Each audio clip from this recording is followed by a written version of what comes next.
पिछले वीडियो में आपको बताया गया था कि समाकलन, बेसिक समाकलन पर आधारित प्रश्न आज आप लोग के सामने लेकर आया हूं। बेसिक समाकलन पर आधारित कुछ कठिन प्रश्न। ये प्रश्न कैसे लगता है? बेसिक समाकलन पर आधारित कुछ कठिन प्रश्न है। ये कैसे? देखिए, जैसे प्रश्न लिख रहा हूं, integration 1/1 plus sine x dx, इसका इंटीग्रेशन कैसे करेंगे? यह बेसिक समाकलन पर आधारित कुछ प्रश्न है। जैसे integration 1/1 plus sine x dx का इंटीग्रेशन कैसे करेंगे? तो सबसे पहले दिए गए इंटीग्रेशन को ध्यान से देखेंगे क्या करें। क्योंकि बेसिक समाकलन का जो 10-12 स्टैंडर्ड फार्मूला बताया गया है उसी फार्मूले पर आधारित करना है, और अगर ऐसा नहीं होगा तो नहीं लगा पाएंगे। तो कैसे करेंगे? देखिए, जब इस फॉर्म का सवाल दिया हो तो कुछ मत करना, दिए गए सवाल का परिमेयकरण कर देना। क्या करना कि ये प्लस वाला चिन्ह दिख रहा है ना, इसके ठीक विपरीत वाले से अंश और हर में क्या कर देना, मल्टीप्लाई कर देना। जैसे इंटीग्रेशन, इसका विपरीत क्या होगा, 1 माइनस साइन एक्स, और नीचे करेंगे तो 1 प्लस साइन एक्स और 1 माइनस क्या, साइन एक्स और क्या, dx। हो गया ना। इसके विपरीत वाला कौन होगा, यह वाला और यह वाला, इससे गुणा कर देंगे। अब बस जब गुणा कर ही लिए तो 1 माइनस साइन एक्स, ए प्लस बी और ए माइनस बी क्या होता है, ए स्क्वायर माइनस बी स्क्वायर। तो ए स्क्वायर माइनस क्या, बी स्क्वायर और क्या, dx। आगे समझ में? एक फॉर्मूला पढ़े होंगे कि 1 माइनस साइन स्क्वायर एक्स को क्या बोलते हैं, कास स्क्वायर एक्स। फॉर्मूला पढ़े होंगे कि 1 माइनस साइन स्क्वायर एक्स को क्या बोलते हैं, कास स्क्वायर एक्स।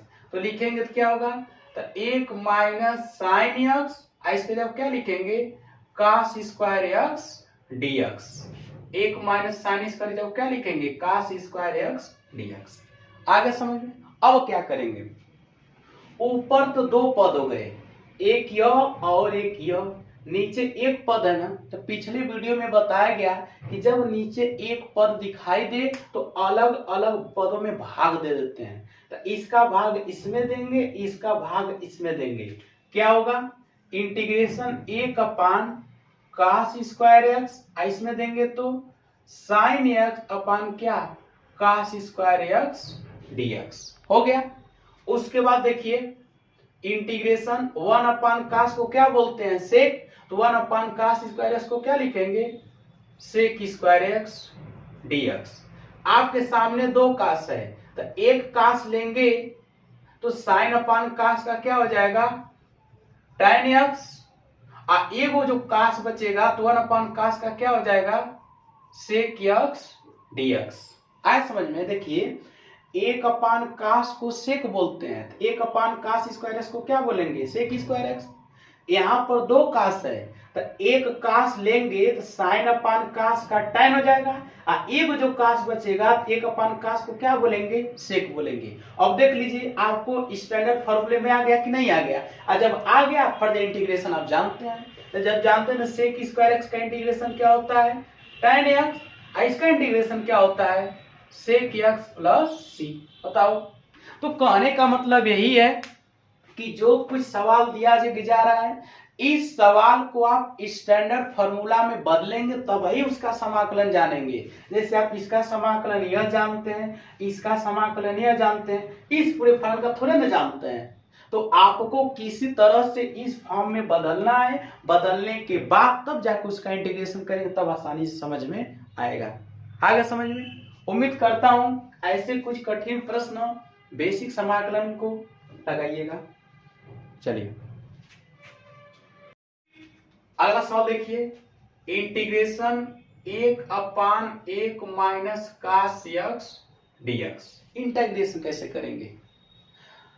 तो 1/1 plus sine x, 1/1 plus sine x, 1/1 minus cos x, 1/1 plus का। जब इस फॉर्म का हो तो हमेशा समझ जाना कि बिना परिमेयकरण करना संभव नहीं है। परिमेयकरण कर दीजिए। जैसे देख लीजिए, आपके सामने है एक अपान एक माइनस काश एक्स परिमेयकरण कर दीजिए, इसका प्लस वाले से क्या कर दीजिए, गुणा भाग कर दीजिए। तो इंटीग्रेशन 1 प्लस क्या काश एक्स, यहां करेंगे तो एक माइनस काश एक्स और एक प्लस क्या काश एक्स और क्या dx। बस जब हो गया तो 1 प्लस क्या काश एक्स ए माइनस बी और ए प्लस बी, ए स्क्वायर माइनस क्या बी स्क्वायर। आ गया कि नहीं समझ में। बस फॉर्मूला जानते हैं कि एक माइनस काश स्क्वायर एक्स को क्या बोलते हैं साइन स्क्वायर एक्स। और जब लिखेंगे तो क्या होगा 1 प्लस काश एक्स, यहाँ क्या हो जाएगा साइन स्क्वायर एक्स dx।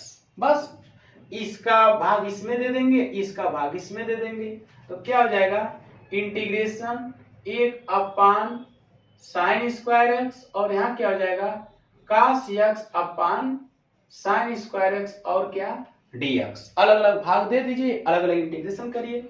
तो इंटीग्रेशन क्या हो जाएगा एक अपान साइन स्क्वायर एक्स dx और काश एक्स, दो साइन है तो साइन एक्स और क्या dx। देखिए ध्यान से, एक अपान साइन को कोसेक बोलते हैं, तो एक अपान साइन स्क्वायर एक्स को क्या बोलेंगे कोसेक स्क्वायर एक्स। तो cosec square x dx plus एक साइन इसके साथ लेंगे तो काश अपान साइन को क्या बोलते हैं काट एक्स, एक अपान साइन को क्या बोलते हैं कोसेक एक्स और क्या dx। बस स्टैंडर्ड फार्मूला में आपका आ गया। अब इंटीग्रेशन जान गए तो कोसेक स्क्वायर एक्स का इंटीग्रेशन क्या होता है, कोसेक स्क्वायर एक्स का इंटीग्रेशन क्या होता है माइनस काट एक्स, और कोसेक एक्स काट एक्स का क्या होता है माइनस कोसेक एक्स प्लस सी। बताओ क्या कठिन है यार, कुछ कठिन नहीं, आपके सामने तो है। बस दिए गए सवाल को घबराइए मत, उसका परिमेयकरण कर देंगे, उसके बाद अपने आप सवाल लगता जाएगा। बहुत आसान है, कुछ करना नहीं है। जब तक दिए गए सवाल को स्टैंडर्ड फॉर्मूले में नहीं बदलेंगे तब तक आप समाकलन नहीं कर पाएंगे। जैसे ये सवाल है, इस सवाल को आप बदल कर इस फॉर्म में लाए, इस फॉर्म में लाए, आज जब ला दिए तो आपको मालूम है कि कोसेक स्क्वायर एक्स का इंटीग्रेशन माइनस काट एक्स होता है और इसका इंटीग्रेशन माइनस कोसेक एक्स होता है।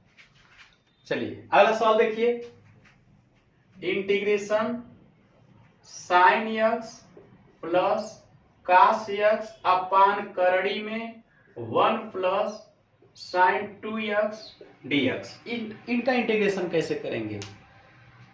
देखिए अगर एक करड़ी में कुछ नहीं रहा होता तो साइन का भी इंटीग्रेशन जानते हैं, काश का भी जानते हैं, लेकिन यह आ जाने से आपका सवाल फंसा दिया, कुछ नहीं किया। साफ त्रिकोणमिति का फॉर्मूला में चले जाइए।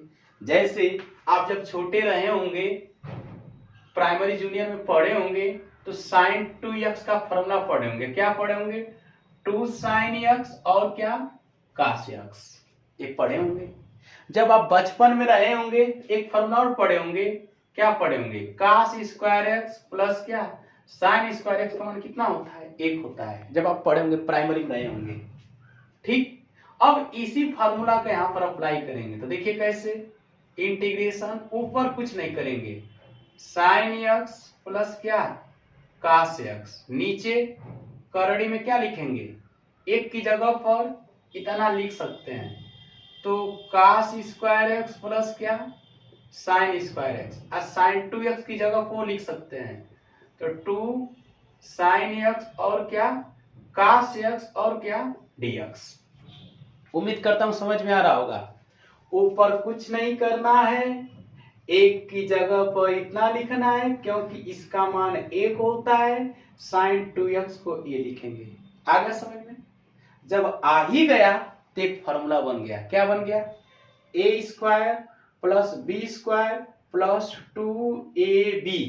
देखिए a square plus B square plus 2ab किसका फॉर्मूला होता है a प्लस बी का होल वर्ग होता है ना। जैसे आप पढ़े होंगे a square plus B square plus 2ab किसका होता है a प्लस बी का होल वर्ग। अप्लाई कर देंगे, जब अप्लाई कर देंगे तो sine x plus cos x upon करड़ी में क्या काश एक्स प्लस साइन एक्स का क्या हो जाएगा होल वर्ग और dx हो गया ना। स्क्वायर से करड़ी क्या हो जाएगी, हट जाएगी।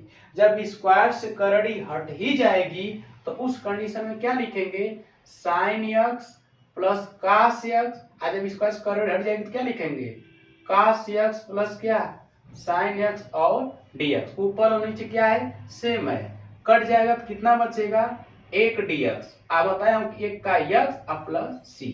बताओ, खुदा पहाड़ निकली चुहिया।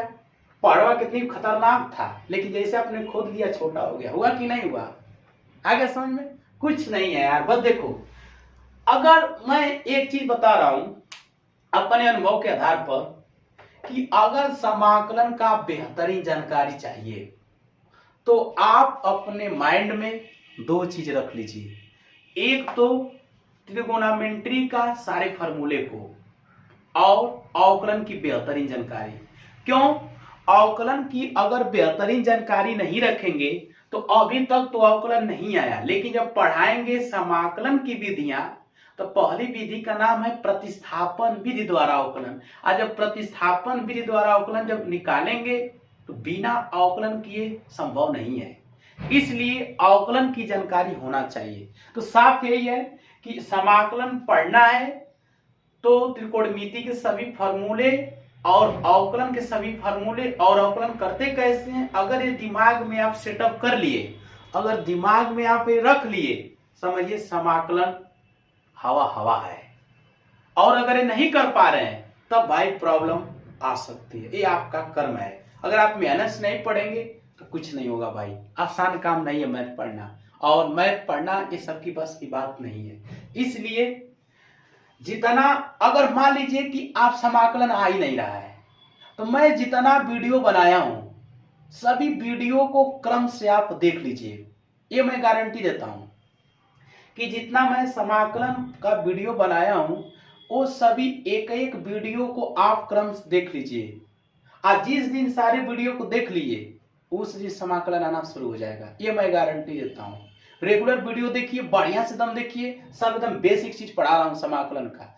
दूसरी चीज, जब मैं समाकलन किसी फलन का कर रहा हूं तो जो बगल में फॉर्मूला लिख रहा हूं आप भी ऐसे लिखिएगा।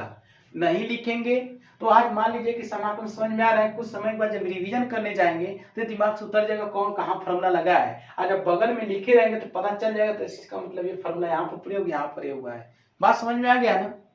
चलिए ठीक है, मेहनत से पढ़िए।